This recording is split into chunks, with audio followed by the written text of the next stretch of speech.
Shalom, alaikum naku. Kita sampai pada topik yang kedua, manusia mengenal diri sendiri. I know who I am. Selalu Bunda katakan, semua pembelajaran kita itu diawali dengan mengenal Tuhan dengan benar, tanda kutip. Kenapa tidak sempurna, Bunda? Nah, kita ciptaan, Dia pencipta, tapi kita harus mengenal Dia dengan benar. Anda tahukah? Mengenal Tuhan dengan benar akan membawa kita pada konsep atau pengenalan diri dengan benar. Oke, nah, kalau kita bertanya kenapa mengenal diri itu penting? Wah, karena pengenalan akan diri sendiri itu menurut Bunda adalah awal dari setiap kemenangan terhadap hal apapun yang ada di dunia ini. Dan kalau tadi Bunda katakan mengenal Tuhan, kita akan mengenal diri kita sendiri. Sebaliknya anakku, kalau kita mengenal diri kita sendiri, kita punya konsep yang benar tentang diri kita sendiri,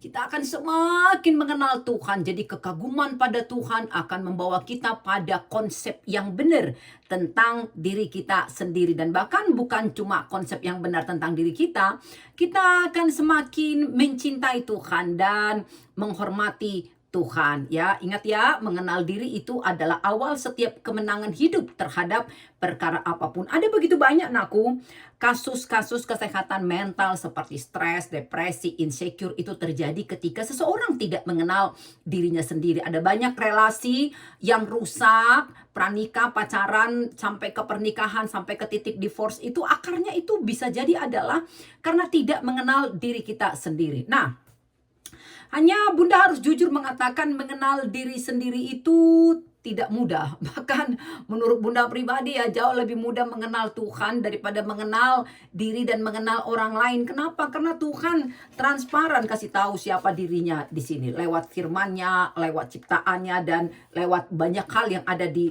langit, bumi, dan seisinya ini. Tapi kita manusia, kita ini kan suka pakai topeng ya. Jadi berelasi, tapi kita punya kecenderungan untuk menutupi siapa diri kita. Jadi buat Bunda jauh lebih sulit lah mengenal diri sendiri dan mengenal orang lain daripada mengenal Tuhan. Nah, kenapa alasan lain mengenal diri sendiri itu sulit? Karena memang orang-orang di sekitar kita, anakku, punya konsep atau pandangan sendiri tentang siapa kita, dan pandangan itu cenderung berubah-ubah. Jadi Bunda selalu katakan ada dua rumus mengenal diri sendiri. Yang pertama itu adalah aku, pendapatku tentang diriku, dan apa kata orang lain tentang diriku. Nah, ya, herannya meskipun ya kita tahu pendapat orang lain tentang diri kita itu cenderung berubah, bahkan pendapatku tentang diriku itu juga bisa jadi berubah tergantung mood ya. Maklumlah belum tiba pada titik self awareness kan begitu ya.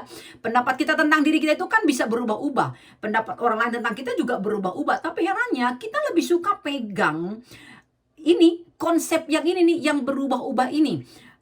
Pendapatku tentang aku plus pendapat orang lain tentang aku, itu anakku, hasilnya apa?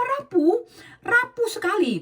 Kita akan tumbuh menjadi pribadi yang rapuh karena kita akan tergantung pada situasi dan kondisi. Kita akan bergantung pada validasi orang lain tentang kita, dan itu kan yang terjadi sekarang ini. Kenapa ada banyak orang ketika belum mengenal dirinya sendiri, tanda kutip, belum bisa mengenal dirinya, menerima dirinya sendiri, tanda kutip, belum bisa mensyukuri dirinya, apa yang terjadi? Nah, kita sibuk mencari validasi di dumai atau dunia maya. Jadi kalau kau posting sesuatu misalkan, atau itu foto selfie-mu, ya kan, itu suka kau edit gimana supaya semakin bagus, supaya semakin banyak orang yang komen kan begitu ya. Nah, jadi dan kalau tidak ada orang yang like atau komen, kau hapus postingannya. Nah, kalau kau foto rame-rame, kita lihat dulu fotonya, kita zoom untuk bisa melihat diri kita sendiri bagaimana tampilannya. Nah, jadi rumus pendapatku menurut aku dan pendapat orang lain tentang aku itu hasilnya rapuh, itu berubah-ubah. Dan Anda tahukah,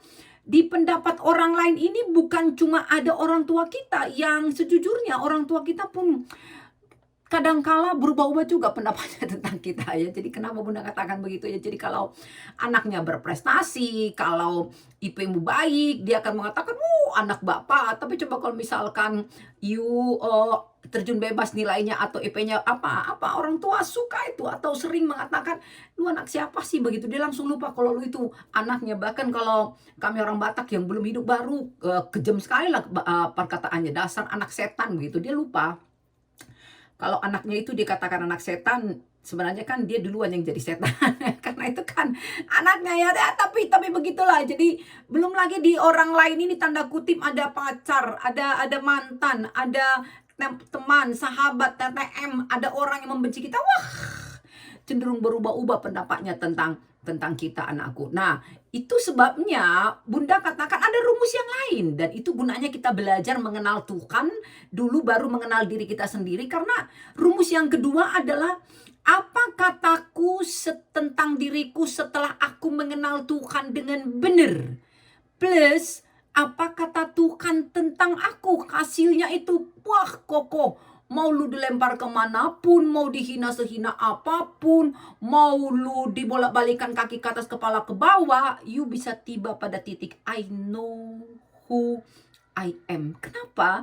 Karena lu berpegang pada apa kata Tuhan tentangmu dan apa pendapat Tuhan tentang kita itu. Anakku, kau tahukah, sampai dunia berakhir itu tidak akan pernah berubah. Itu adalah sesuatu yang tetap kekal, pendapat Tuhan tentang kita. Oke, nah kalau kita kembali lagi ke pertanyaan yang tadi, kenapa mengenal diri itu penting, Bunda? Karena memang ibarat satu barang ya, anakku ya. Untuk bisa kita mengetahui tujuan, kegunaan, fungsi atau makna barang tersebut, kita akan menemukan jawaban untuk semua pertanyaan itu dari mana? Dari barang itu, dari petunjuk yang dikasih oleh pembuat barang itu. Jadi bukan dari barang itu sendiri, tapi dari informasi yang diberikan si pencipta atau si pembuat barang itu sendiri. Nah, kenapa? Karena barang itu nggak bisa bilang, ini loh fungsiku, ini loh tujuanku, ini loh gunaku, nggak bisa. Jadi cara satu-satunya adalah kita harus bertanya kepada pencipta atau pembuatnya, membaca buku panduan yang dengan sengaja dibuat oleh si pencipta barang tersebut. Dan tahukah Anda, anakku, segala sesuatu yang tidak diketahui tujuan, kegunaan, fungsi, atau maknanya itu, dan digunakan di luar kehendak penciptanya, atau digunakan melanggar buku panduan penggunaannya, itu akan bisa mengakibatkan kerusakan pada barang tersebut dan kerugian pada pemakainya, anakku. Nah, jadi kita pun seperti itu. Nah, sekarang Anda mulai paham kan kenapa mengenal diri Anda sendiri itu penting, supaya Anda tidak rusak, supaya Anda hidup sesuai dengan maksud dan tujuan sejak semula Anda itu diciptakan. Maka itu sebabnya sekali lagi Bunda katakan kita mengenal Tuhan dulu dengan benar, supaya pengenalan akan Tuhan membawa kita pada konsep atau pandangan yang benar juga tentang siapa diri kita. Karena kita ini kan ciptaannya, bukan? Nah, maka untuk mengetahui siapa kita, siapa manusia, apa tujuan hidup kita, makna dari manusia, maka kita perlu dong bertanya pada sumber yang tepat. Siapa dia, anakku, yang Bunda katakan tadi? Pencipta kita. Apa kata dia tentang kita? Maka yuk kita konsen lagi, anakku ya. Kita akan menggali apa kata Tuhan tentang kita, supaya kita ini sehat secara mental, spiritual. Oke, anakku, ya. Kita akan melanjutkannya lagi ke bagian yang kedua. Apa kata Alkitab? Nah, apa kata Alkitab tentang kita? Nah, satu fakta penting, kenyataan terpenting pertama dan terutama, fakta, kenyataan, kebenaran tentang kita yang kita temukan di dalam Alkitab yang tak ada di konsep keyakinan manapun adalah Kejadian pasal 1, nakku, ayat 26. Nah, ya, coba apa yang kita temukan dari Kejadian pasal 1 ayat 26, anakku? Di situ ada satu statement yang tak ada di keyakinan manapun. Apa itu? Kalau kita ini adalah imago Dei, kita ini adalah citra Tuhan, kita adalah gambar Tuhan. Wah, Haleluya, ya. Jadi saya dan Anda itu adalah gambar Tuhan, imago Dei. Nah, sebelum kita lanjutkan, Bunda mau katakan seperti ini. Sebenarnya tidak ada keharusan untuk Tuhan menciptakan manusia, sebab dia dengan ketritunggalannya itu sudah sempurna. Nah, artinya tidak ada hal apapun yang perlu ditambahkan lagi ke dalam ketritunggalan Tuhan. Maka kalau kemudian dia memutuskan untuk menciptakan manusia, lalu mengambil rupanya sendiri sebagai model untuk manusia tersebut, satu-satunya tujuannya menciptakan manusia itu adalah supaya manusia hidup bagi kemuliaannya. Hanya pakai logikamu anakku, bagaimana kita bisa hidup untuk kemuliaan Tuhan jika kita tidak mengenal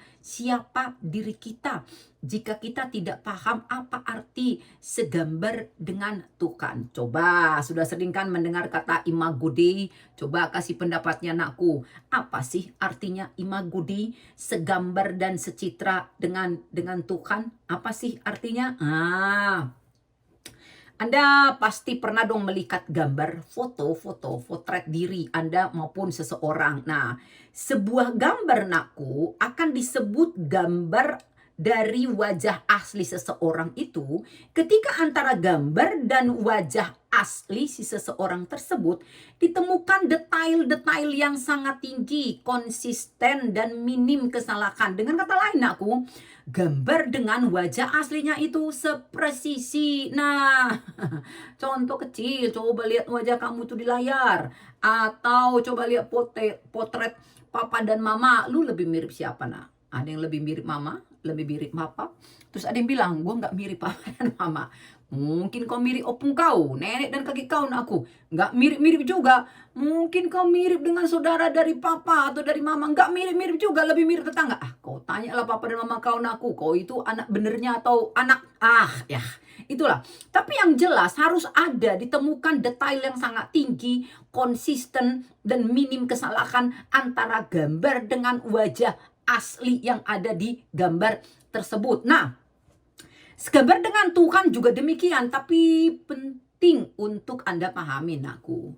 Ketika kita bicara soal segambar dengan Tuhan itu, hal itu sama sekali tidak bicara tentang fisik. Ayo, siapa yang tahu kenapa tidak dalam arti fisik? Dalam pengertian tubuh jangkung atau pendek, kulit gelap atau terang, rambutnya lurus atau bergelombang dan sebagainya. Kenapa tidak bicara tentang fisik? Makna dari imago Dei. Kenapa nakku? Yes, keren. Karena Tuhan itu adalah roh. Ingat kan yang lalu yang kita pelajari, Tuhan itu roh, bukan daging. Nah, maka pahami nakku, segambar dengan Tuhan itu bicara tentang apa? Tanda kutip, karakter. Yeay, karakter. Artinya kita ini sekarakter dengan Tuhan. Nah, sekarakter dengan Tuhan. Nah, kalau karakter Tuhan itu kita pelajari apa itu?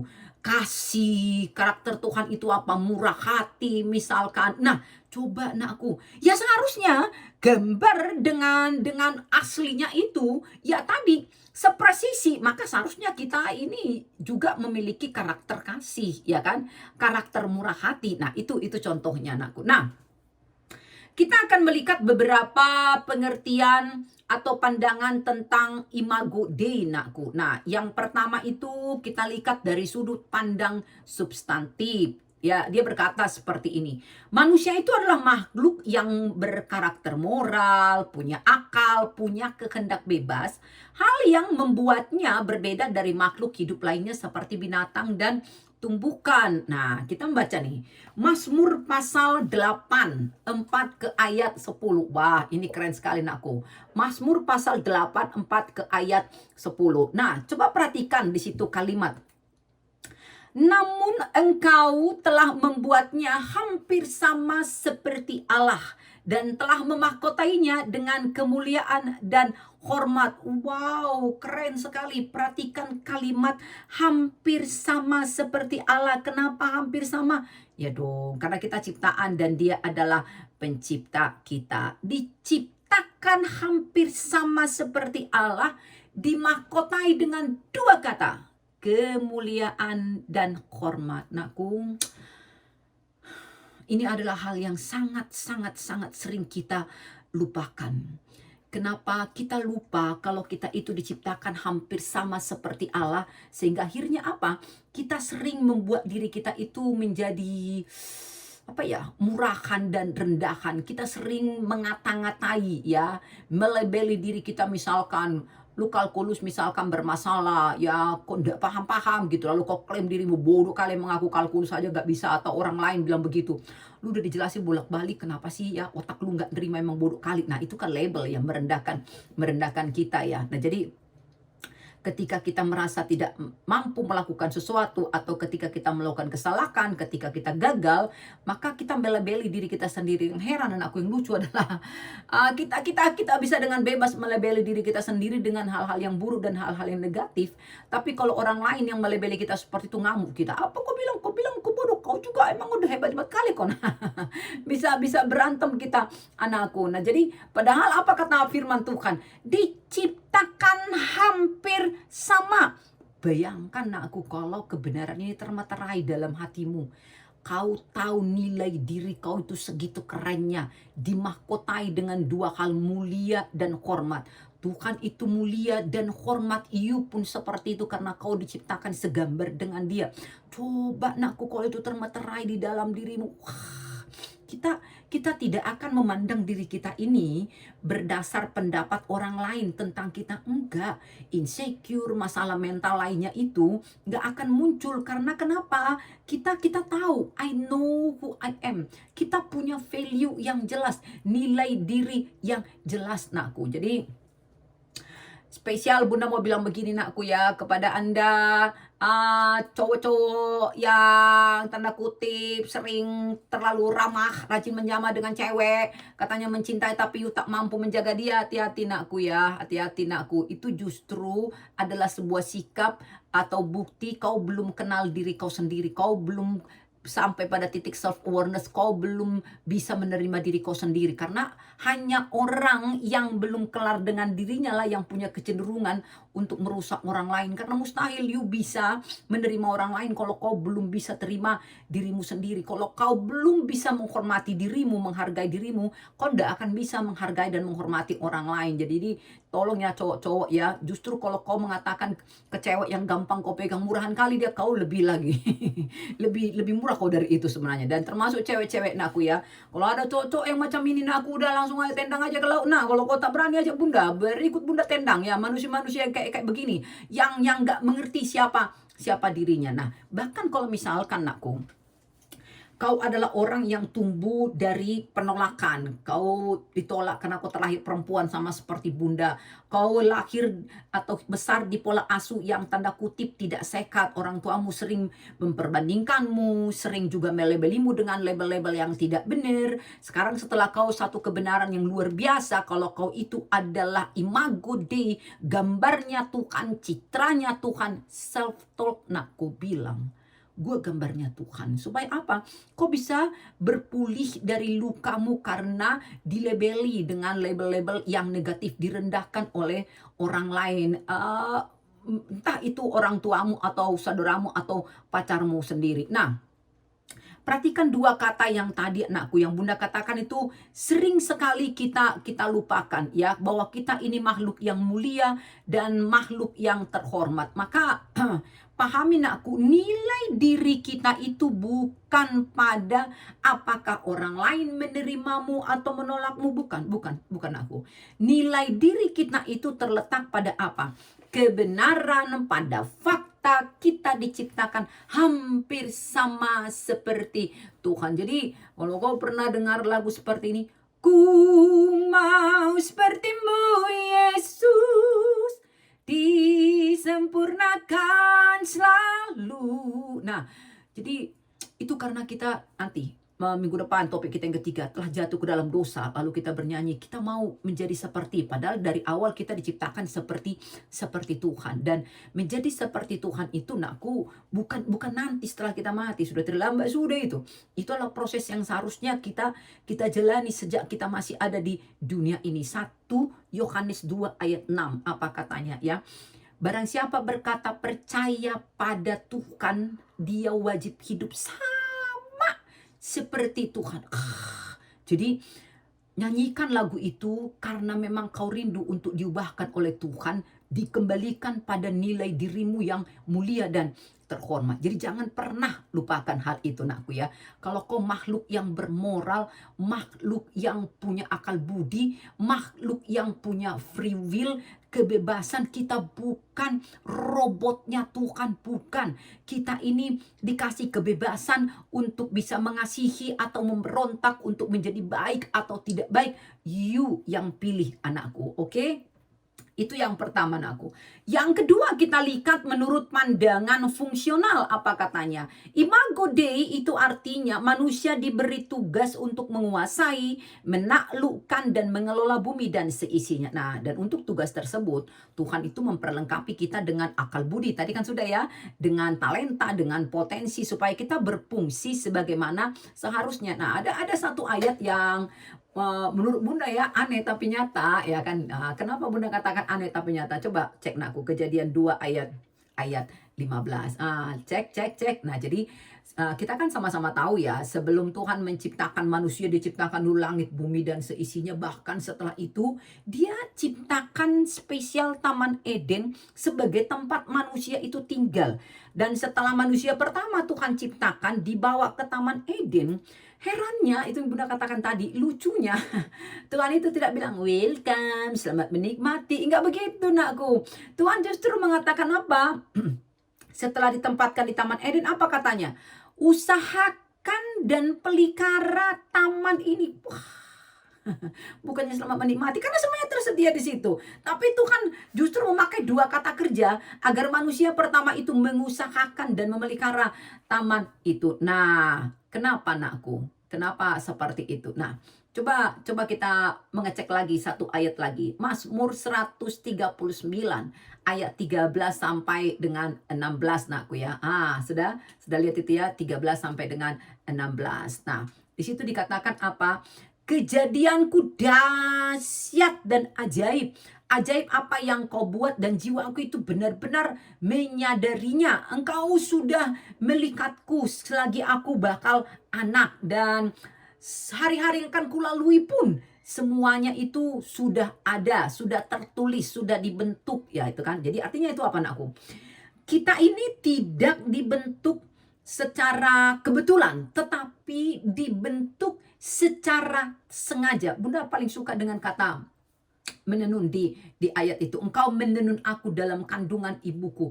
Karena kata menenun menurut Bunda pernah melihat petenun itu menunjukkan bahwa sejak semula kita itu ada desain, ada fungsi khusus, enggak asal-asalan. Bagaimana Tuhan dengan seluruh keberadaannya fokus konsentrasi untuk menciptakan manusia, makanya dipakai kata bertenun. Lu tahu kan orang petenun yang misalkan yang bertenun ulos itu detail benang-benangnya ya, paduannya ke sana dan ke sini. Wah, butuh kesabaran, butuh skill untuk bisa seperti itu. Nah, jadi sejatinya manusia itu sebenarnya, anakku ya, kalau menurut Bunda pribadi ya, ketika dia berfungsi. Nah, jadi kalau dia sudah tidak berfungsi, ya perlu dipertanyakan lah ya, apakah dia masih manusia tanda kutip yang sudah mengenal dirinya atau tidak. Karena orang yang mengenal dirinya itu, yang menerima dirinya itu, yang punya konsep yang benar tentang dirinya itu, dia akan berfungsi, anakku. Dia akan memakai setiap talenta dan potensinya untuk menjadi berkat bagi orang lain. Nah, itu dia, anakku ya. Nah, jadi kita lihat satu ayat lagi, anakku ya, di Perjanjian Baru. Efesus pasal 2 ayat 10. Wah, ini powerful banget. Apa katanya? Kita ini buatan Allah, diciptakan dalam Kristus Yesus untuk melakukan pekerjaan baik yang dipersiapkan Allah sebelumnya. Yuk lihat nggak? Balik. Lu nggak terlahir secara kebetulan. Entah kau lahir di luar pernikahan, entah papa dan mamamu menolakmu, entah apa yang kau alami sejak kecil. Lu tidak lahir secara kebetulan. Lu dirancang, ditenun, dipersiapkan untuk melakukan pekerjaan baik yang sudah Tuhan persiapkan sebelumnya. Nah, jadi kita ini, pahamin aku, tidak diciptakan untuk untuk sekedar bertahan hidup. No. Kita itu diciptakan untuk apa? Untuk berfungsi, untuk melakukan sesuatu dengan semua potensi dan talenta yang kita punya. Maka ingat sekali lagi aku ya, sejatinya manusia itu adalah ketika dia berfungsi. Kalau dia sudah tak berfungsi, cepat-cepatlah kau konseling nak. Ada yang salah di dalam diri kau itu. Oke? Oke, kita lanjut nakku. Pengertian imago Dei menurut pandangan relasional apa katanya? Manusia tidak diciptakan untuk hidup di dalam isolasi, enggak. Melainkan diciptakan untuk berada dalam apa? Relationship, khususnya dengan siapa? Lihat tuh salib ya, vertikal horizontal, dengan Tuhan dan sesama manusia. Mari kita baca nakku Kejadian pasal 2 ayat 18 ya. Apa katanya di situ? Tidak baik manusia itu seorang diri saja, aku akan menjadikan penolong baginya yang sepadan dengan dia. Nah, Anda tahukah apa hal pertama yang Tuhan temukan, Tuhan lihat tidak baik setelah dia menciptakan segala sesuatu? Lu kalau baca Kejadian pasal 1, setiap kali dia selesai menciptakan segala sesuatu, dia selalu responi ya apa yang dia ciptakan itu dengan satu kalimat yang selalu diulang. Dia melihat semuanya baik. Tapi begitu diciptakan Adam, manusia pertama, si pria ini, dia langsung melihat ada sesuatu yang tidak baik. Ternyata hadirnya pria ini yang menjadikan ada sesuatu yang tidak baik dalam pandangan Tuhan ya. Dan karena itulah dia menciptakan apa? Menciptakan Hawa. Nah, lihat ya. Pengkhotbah 4 ayat 9 dan ayat 10. Apa dikatakan aku? Berdua lebih baik daripada seorang diri. Please ya. Ini bukan soal ngejomblo itu dosa. Enggak, nanti kita akan bicarakan tuh. Ngejomblo itu enggak dosa. Memilih hidup melajang itu enggak dosa aku. Enggak asal jelas motivasinya. Ini soal apa? Bagaimana lu tidak menjadi makhluk yang mengisolasi dirimu. Tidak menjadi orang yang dengan sengaja membuat dirimu sendirian. Tidak dengan sengaja kau memisahkan diri dari orang lain karena malas ketemu dengan orang-orang lain, malas bergaul dengan orang lain. Ora sama sekali enggak. Berdua lebih baik daripada seorang diri, karena kalau yang satu jatuh, yang satu lagi bisa untuk menolong dia nakku. Bahkan lebih tegas lagi Matius pasal 22 ayat 38 sampai 39 apa katanya? Kasihi Tuhan Allahmu dengan segenap hatimu, dengan segenap jiwamu, dan dengan segenap akal budimu. Itu hukum yang terutama dan pertama. Dan hukum yang kedua apa nakku? Ya, kasihi sesamamu manusia seperti dirimu sendiri. Makanya tadi Bunda katakan apa? Bohong kalau ada orang mengatakan aku mengasihimu tapi dia abai dengan dirinya sendiri, dia tidak merawat dirinya sendiri. Sakit mental itu anakku. Ya kan, ada yang salah dalam mentalnya. Yang sehat secara mental itu dia akan pikirkan dulu dirinya, dia akan rawat dulu dirinya, dia akan cintai dulu dirinya, baru dia bergerak untuk merawat, mencintai orang lain. Nah, jadi pahami nak, hidup yang utuh itu tidak diukur dari seberapa you sibuk, sukses, atau apa namanya, religius. No. Tapi dari kualitas relasimu itu kepada Tuhan maupun kepada sesama. Bunda-bunda, mana sih yang lebih penting, relasi dengan Tuhan atau dengan relasi sesama manusia? Dua-duanya sama pentingnya nakku. Paham itu. Jadi relasi vertikal yang sehat itu akan tercermin dari cara kita memperlakukan sesama manusia. Relasi yang horizontal ini seringkali mengganggu cara kita melihat Tuhan. Orang lain yang menipu kau, menyakiti kau salahkan pula Tuhan. Nah, sudah lihat kan itu kan. Nah, jadi kau yang tak bisa mengampuni orang lain karena kau diselingkuhi misalkan, jadi kau salahkan Tuhan. Nah kan, jadi rusak pandanganmu terhadap Tuhan kan. Jadi ini sama pentingnya. Makanya 1 Yohanes pasal 4 ayat 20 apa katanya? Barang siapa tidak mengasihi saudara yang dilikatnya, tidak mungkin mengasihi Allah yang dilikatnya. You lihat itu anakku, selalu ya, itu sesuatu yang saling terhubung satu dengan yang lainnya. Oke. Nah, jadi kalau kita kembali lagi melihat hal yang lainnya ya, ketika Tuhan menciptakan manusia ya, di Kejadian 1 ayat 26 dia mengatakan marilah kita ciptakan manusia menurut gambar dan rupa kita. Tadi Bunda katakan apa nakku? Kita diciptakan secara sadar, secara sengaja, dan punya tujuan yang jelas ketika Tuhan menciptakan kita. Bukan sesuatu yang asal-asal diciptakan. Dan kalau kita cek lagi Alkitab nakku, wah ketika Tuhan menciptakan segala sesuatu itu kan cuma ngomong, jadilah. Jadilah, tapi kalau kau pakai logikamu aku, kau baca kitab Kejadian itu, proses menciptakan manusia itu bertahapnya aku. Jadi Bunda suka mengajarkannya seperti ini karena anak Bunda. Bayangkan Tritunggal rapat dulu mencari kata sepakat Tritunggal. Marilah kita ciptakan manusia, polanya dipilih apa? Gambar dia sendiri, wajah dia sendiri, segambar dengan kita. Nah, setelah disepakati, maka manusia akan diciptakan. Apalagi yang kedua, disepakati materinya apa, dibuat dari apa ini manusia. Dipilih anakku debu tanah. Nah, setelah deal debu tanah nih, apalagi yang dilakukan? Bekerjalah itu Tuhan Tritunggal kita itu anakku. Dibentuklah telingamu, dibentuklah hidungmu, dibentuklah bibirmu, dibentuklah. Makanya kita ini kan gak ada duanya. Anak Bunda kembar pun tetapnya ada bedanya. Enggak ada yang seperti kau sampai dunia ini selesai. Enggak ada yang seperti engkau. Hanya kau seorang anakku. Nah, setelah dibentuk. Udah jadilah bentukannya nih. Tereng! Begitulah dari debu tanah. Hal terkeren yang menurut Bunda ya. Hal terkeren yang Tuhan lakukan dalam proses menciptakan manusia itu apa? Kejadian 2 ayat 7. Apa katanya anakku? Dan menghembuskan nafas hidup ke dalam hidungnya, demikianlah manusia itu menjadi makhluk yang hidup. Haleluya. Apa yang membuat debu tanah yang sudah berbentuk tadi itu menjadi makhluk yang hidup anakku? Nafas hidup dari Tuhan.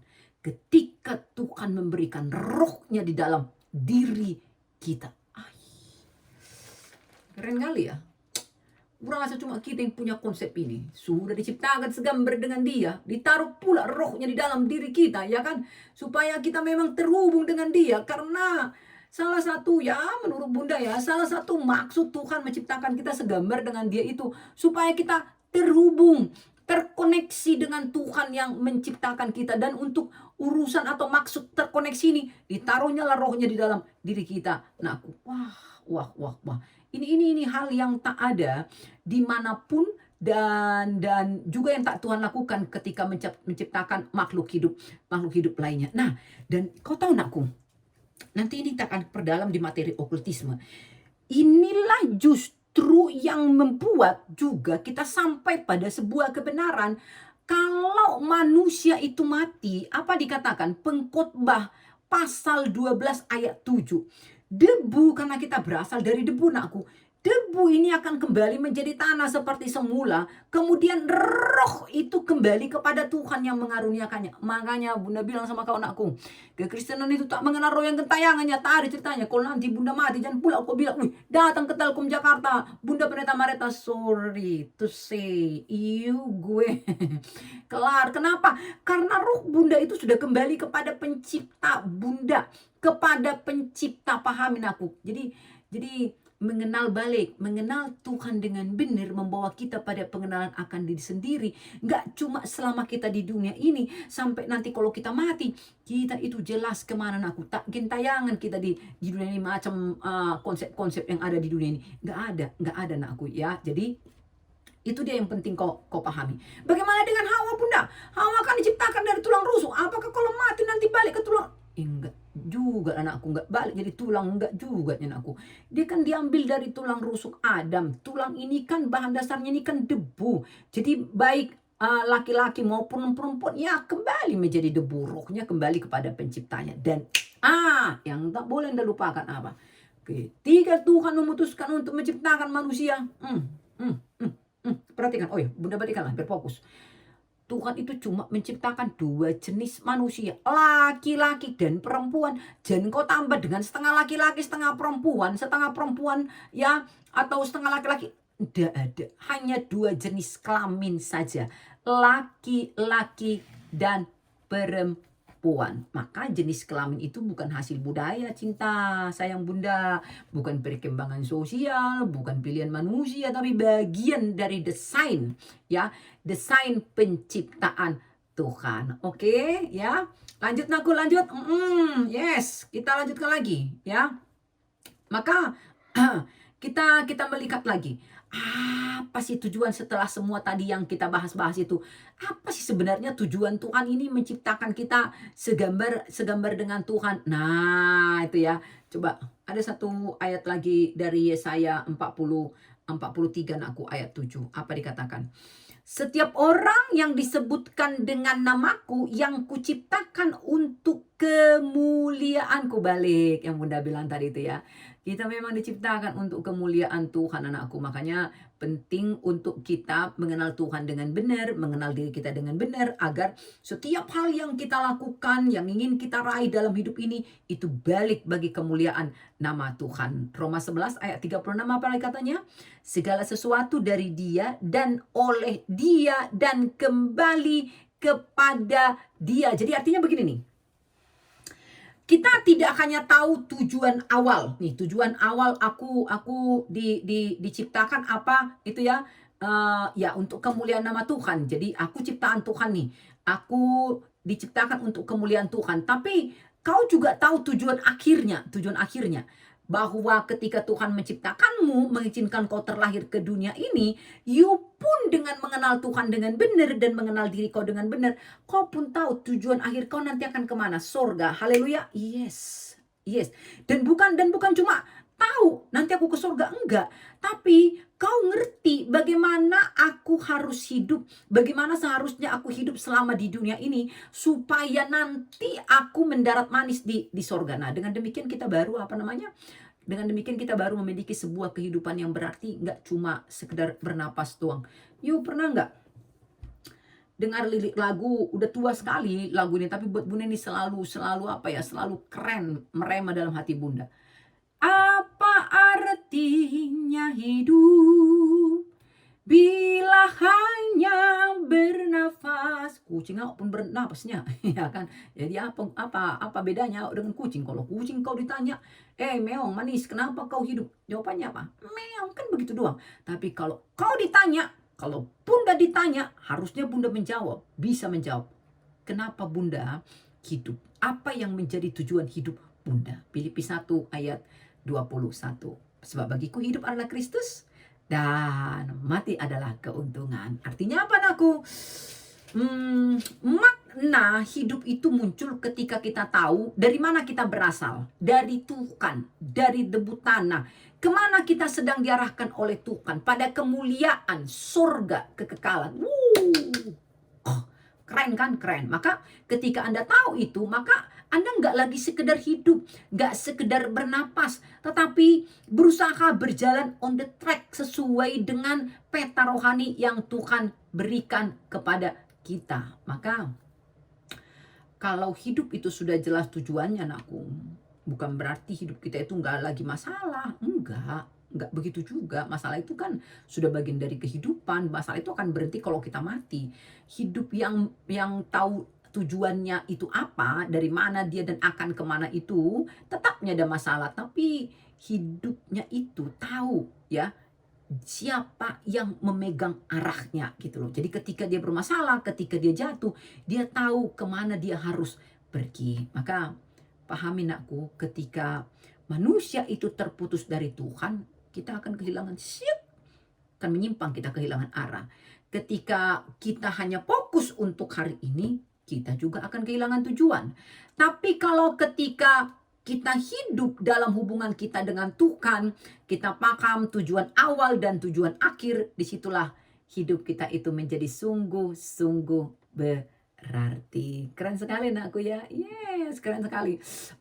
Masih ada nggak? Sabar, nanti ada boleh diskusi. Kita sampai dulu pada titik apa sih dampak saya kalau saya tidak mengenal diri saya, dampaknya itu apa anakku? Apa yang akan terjadi anakku ya? Coba kita melihat yang pertama itu apa? Akan terjadi yang disebut dengan krisis identitas. Nah, Roma 12 ayat 2. Janganlah kamu menjadi serupa dengan dunia ini. Nah, kalau identitasmu nggak jelas anakku, apa yang terjadi nak? Kau akan ikut-ikutan tren, ikut tekanan pergaulan. Hidupmu itu akan berdasarkan standar apa? Standar media sosial akan begitu. Kan itu yang terjadi sekarang ini kan. Apa kata dunia kau ngikut aja, lu nggak punya nilai nah gitu. Jadi kalau Bunda bermedsos nakku. Bunda bermedsos, tapi Bunda tipe orang ketika posting sesuatu ada yang mendukung atau tidak, itu sudah Bunda pahamkan pada diri sendiri. Baik pun adanya yang menolak awak ya kan, ada yang membenci awak. Nah, tidak baik awak, ada yang mendukung awak, minimal yang sama jahatnya dengan awak ya kan. Jadi artinya Bunda sudah persiapkan itu. Maka ketika ada yang komen sangat negatif, sangat brutal, Bunda tidak mau fokus dengan hal itu. Bahkan Bunda bisa mengabaikan, mau dia tetot tetot tetot tetot tetot tetot. Malah Bunda bilang apa? Silakan, terima kasih, tayangannya naik kan. Ya biarin aja di situ, bodo amat ya. Satu, yang kedua, hitung-hitung lapak Bunda itu menjadi tempat dia membuang emosi negatifnya, berharap kalau dia pilih untuk sehat secara mental, ya sehatlah dia setelah membuang sampahnya di Bunda. Tapi kalau nggak pun itu adalah pilihannya, Bunda nggak mau fokus dengan hal-hal yang buruk. Karena kenapa? Identitas Bunda itu tidak diukur dari apakah postingan Bunda di like, di komen, atau ditonton oleh banyak orang. Enggak, gue memegang satu kebenaran, Bunda meyakini itu, Bunda share. Kalau orang menolak itu atau berbeda dengan Bunda, ya udah, enggak masalah buat gue. Nah, gitu kan. Jadi ya, maka pahami nakku, ingat ya, Tuhan sudah menciptakan kita itu unik dan istimewa. Ingat yang tadi 139 ayat 14. Kita itu wow, diciptakan dahsyat dan ajaib. Dua kata ini bisa dideskripsikan dengan sempurna, ini saking dahsyat dan kerennya kita. Nah, yang kedua, apa yang terjadi kalau kita tidak mengenal diri kita sendiri? Nah, salah mengambil keputusan. Nah, memilih jurusan karena ikut-ikutan itu kan. Ayo pilih relasi karena takut sendirian. Nah, kau terima aja lah orang begitu ada PDKT bilang cinta sama kau, udah langsung kau bintang-bintang ya kan. Salah mengambil keputusan ya kan, karena kita mengambilnya berdasarkan tekanan. No. Amsal 19 ayat 2 mengatakan apa nakku? Tanpa pengetahuan tidak baik semangat yang menyala-nyala. Jadi semangat saja tidak cukup. Kau perlu pengetahuan, perlu pengenalan akan diri agar keputusan yang kau ambil itu selaras dengan panggilan Tuhan. Nah, yang ketiga apa nakku? Rentan terhadap perbandingan dan tekanan mental. Nah, jadi Anda itu kan di kampus hidup di tengah budaya kompetisi tuh. IPK dibandingkan, pencapaian dipamerkan, masa depan diperlombakan, pacar pun dibanding-bandingkan. Kalau kau tak mengenal diri kau nakku, kau akan mudah merasa udah ketinggalan nih gitu. Padahal Galatia 6 ayat 4 mengatakan apa? Baiklah, tiap-tiap orang menguji pekerjaannya sendiri. Artinya apa nakku? Kita itu dipanggil untuk bisa melihat proses pribadi kita, bukan hidup dalam bayang-bayang orang lain. Nah, yang keempat, kita akan kehilangan makna hidup. Nah, seseorang bisa aktif banget di mana-mana, pinter, bahkan berprestasi, tapi kosong di dalam. Pengkhotbah 1 ayat 14 mengatakan semuanya adalah sia-sia kalau kita tidak mengenal Tuhan dengan benar, dan kalau kita tidak mengenal diri kita sendiri. Prestasi tanpa pengenalan diri, tanpa relasi dengan Tuhan itu nakku dikali nol juga. Nah, ya kan? Jadi kesimpulan kita apa nakku? Tidak mengenal diri itu bukan cuma sekedar masalah psikologis. Oh bukan sayang, itu masalah rohani. Hosea 4 ayat 6. Umatku binasa karena tidak mengenal. Yes, kalau kau tidak mengenal Tuhan, kau tidak akan mengenal diri. Ketika tidak mengenal diri, kita akan kehilangan arah. Karena itu nakku, pakai masa muda ini bukan cuma masa untuk mengejar gelar, tapi waktu untuk menemukan identitasmu itu di dalam Tuhan seperti apa sih. Karena semakin kita kenal Tuhan, kita akan semakin memahami diri kita sebenarnya siapa. Oke nakku. Langkah mengenal diri. Yang terakhir nakku, ada Bunda kasih secara sederhana langkah-langkah mengenal diri dengan sekat ya. Mengenal diri dengan sekat. Ratapan 3 ayat 40. Marilah kita menyelidiki dan memeriksa hidup kita. Jadi mari kita mencoba untuk bisa bagaimana mengenal diri secara sekat. Yang pertama ya, harus berani jujur pada diri sendiri nakku. Langkah pertamanya adalah kejujuran. Lu harus berani mengakui kalau kau lelah, kalau kau bingung, kalau kau takut, kalau kau kecewa, rasa apa yang kau alami. Nah, supaya Anda itu tidak manusia-manusia yang terlihat kuat di luar tapi kacau di dalam ya. Bukan seperti itu. Makanya kita menyanyi, selidiki aku, lihat hatiku. Artinya apa nakku? Mengenal diri itu dimulai ketika kau membuka hati, bukan menyembunyikannya. Ya, lalu yang kedua apa? Kenali dan kelola emosimu dengan benar. Catat sayang, emosi itu bukan musuh. Emosi itu adalah sinyal. Amsal 4 ayat 23. Jagalah hati, jangan kau nodaikan, begitu toh. Nah, jadi kalau Anda tidak mengenal emosi Anda bisa melampiaskannya ke sembarang orang. ke sembarang tempat.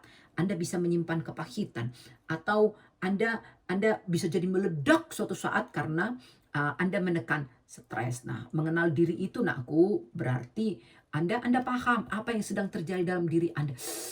Aduh, gue sedang sedih nih, itu misalkan. Aduh, gue sedang bingung nih, nah itu misalkan. Oke, nah lalu yang ketiga apa anakku?